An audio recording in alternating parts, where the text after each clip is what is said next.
31st, how many of us we are going to leave this world? 31వ తారీఖు వరకు మనలో ఎంతమంది సజీవులుగా ఉంటాము, ఎంతమంది ఈ లోకాన్ని విడిచిపెట్టి వెళ్తారో తెలియదు.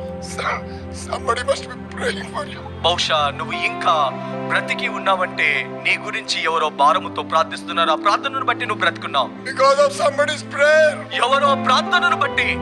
It could be anyone. అది ఎవరైనా ఉండవచ్చు. Maybe members of your family. బహుశా నీ కుటుంబ సభ్యులు నీ గురించి ప్రార్థిస్తున్నారేమో. Maybe some believers of the church. బహుశా నీ సంఘంలోని విశ్వాసులు ప్రార్థిస్తున్నారేమో. God's servant. బహుశా దేవుని సేవకులు ప్రార్థిస్తున్నారేమో. They must be weeping and praying. వారు నీ కొరకు ఏడుస్తూ ప్రార్థిస్తున్నారు. Because of their prayer. వారి యొక్క ప్రార్థనకు ప్రతిఫలముగా Last 3 years God has given to you. గడిచిన 3 సంవత్సరాలు దేవుడు. Oh God, have mercy. ఓ దేవా, మా పైన కనికరాన్ని చూపించవా. My enemy has taken away everything. ప్రభువా, మా శత్రువు మా నుండి సమస్తాన్ని తీసుకొని వెళ్ళాడు. Only ash is remaining. ప్రభువా, బూడిద మాత్రమే మిగిలింది. Why can't you say this to the Lord? నువ్వు ఎందుకు ఈ విధంగా ప్రభుతో చెప్పవు? God is telling. కానీ దేవుడు అంటున్నాడు, My son, నా కుమారుడా, my daughter, నా కుమార్తె, come back. నువ్వు తిరిగిరా. I will give the hope. నేను నీకు నిరీక్షణ I ఇస్తాను. will help you to recover. నువ్వు తిరిగి సమకూర్చుకుంటానికి సహాయం చేస్తాను.